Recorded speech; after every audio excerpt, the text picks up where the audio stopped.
The siege of Petersburg was a time of both misery and boredom.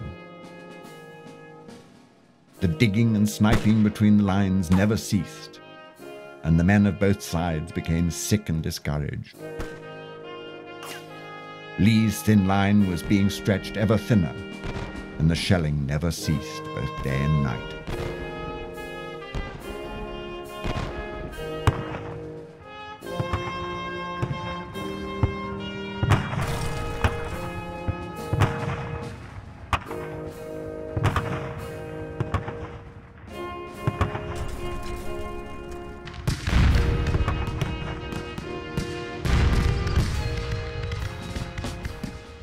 Grant was ceaseless in his campaign to envelop the city.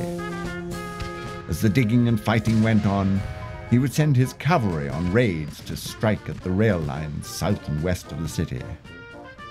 His men relished the duty and went at it with great enthusiasm.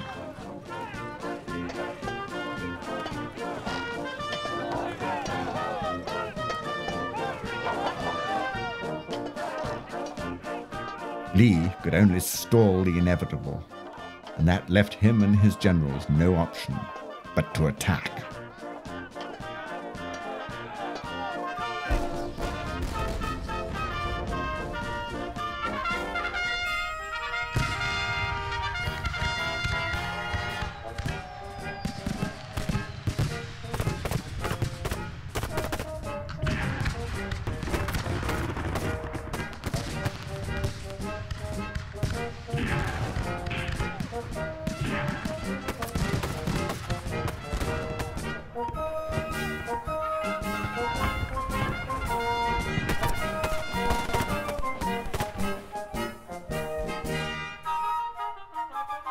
The results were always the same.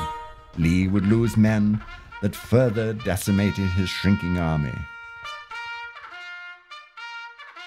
Those captured would be brought back to the last stop of Grant's military railroad at Globe Tavern.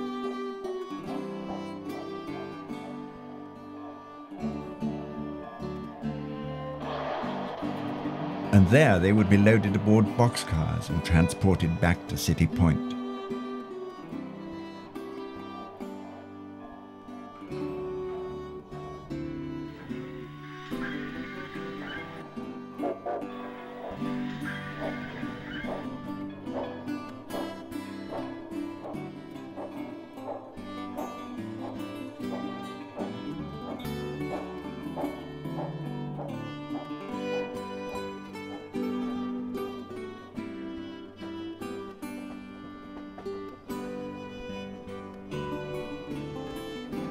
Eventually, they would be shipped north by steamer to a prisoner of war camp.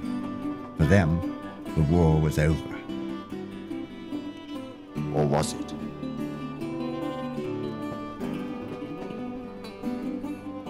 The day was seasonably warm as the train backed into the depot at City Point, the air filled with the noise of ships and trains loading and unloading their burdens.